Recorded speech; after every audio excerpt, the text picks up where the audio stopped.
Сәлеметсіздер ме, құрметті оқушылар? Бүгінгі өтілетін сабақ 6 сыныптың қазақ әдебиеті пәнінен, яғни сабақтың тақырыбы Расул Ғамзатов «Менің Дағыстаным». Бұл сабақты құрастырған Қостанай облысы Әулиекөл ауданы нөмірі 28 Құсмұрын орта мектебінің қазақ тілі мен қазақ әдебиеті пәндерінің мұғалімі Ахметбекова Бақытгүл Русланқызы.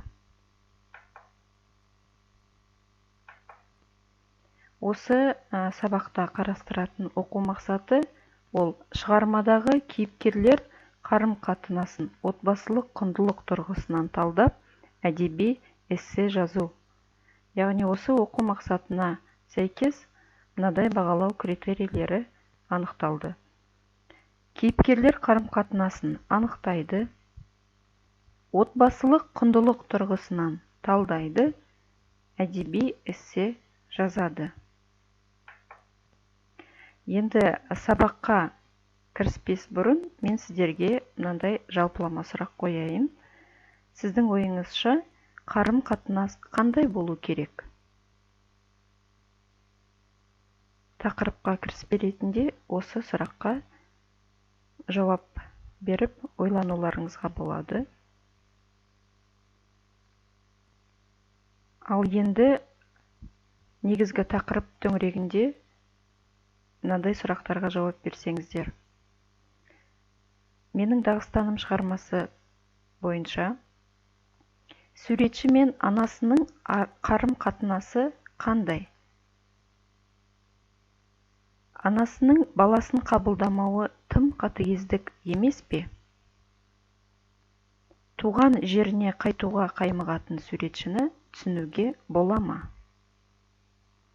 Осы сұрақтар төңірегінде ойланып жауап беру үшін видеоны тоқтатып, біршама уақыт өздеріңізге алуға болады, яғни мүмкіндік жасауға болады, сосын кейін жалғастырасыздар. Енді негізгі бүгінгі оқу мақсатына сәйкес біз эссе жазуымыз керек, әдеби эссе жазуымыз керек. Енді оған кіріспес бұрын эссе құрылымын еске түсірейік. Негізі эссенің жазылу құрылымы бірінші кіріспе бөлімінде тақырыптың негізгі мәні мен негіздемесі тезис түрінде көрсетіледі.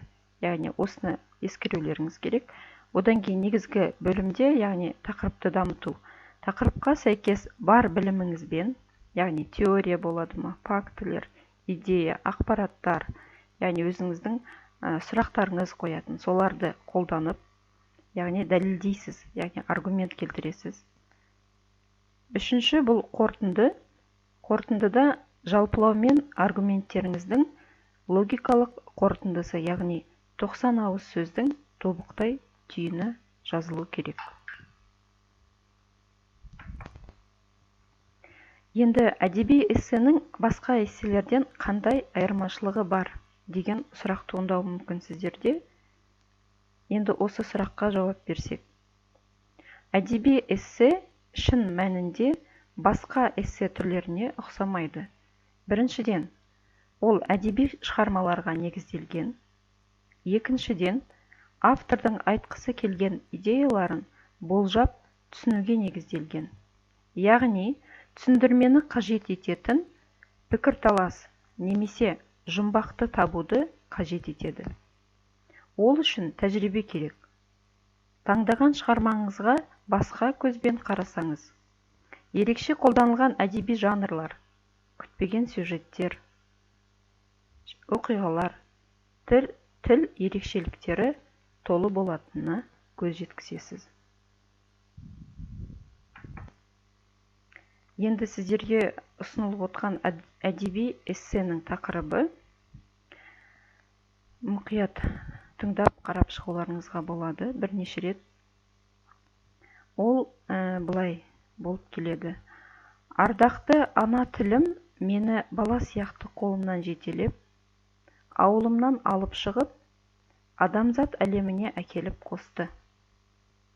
Деген Расул Ғамзатовтың бойындағы тілге деген құрметі, сүйіспеншілік сезімі, менің Дағыстаным әңгімесіндегі ананың бойында қалай көрініс тапқан? Осы сұраққа жауап бере отырып, осы әдеби эсселеріңізді жазып шығуларыңызға болады. Енді эссенің сөз санына келетін болсақ, эссе 120-150 сөз көлемінде болуы керек.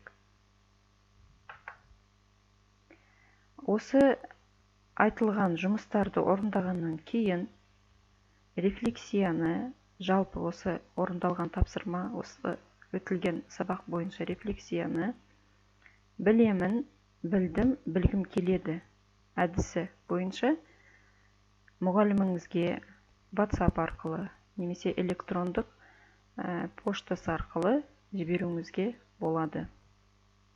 Сіздерге жақсы жұмыс, сәттілік тілеймін.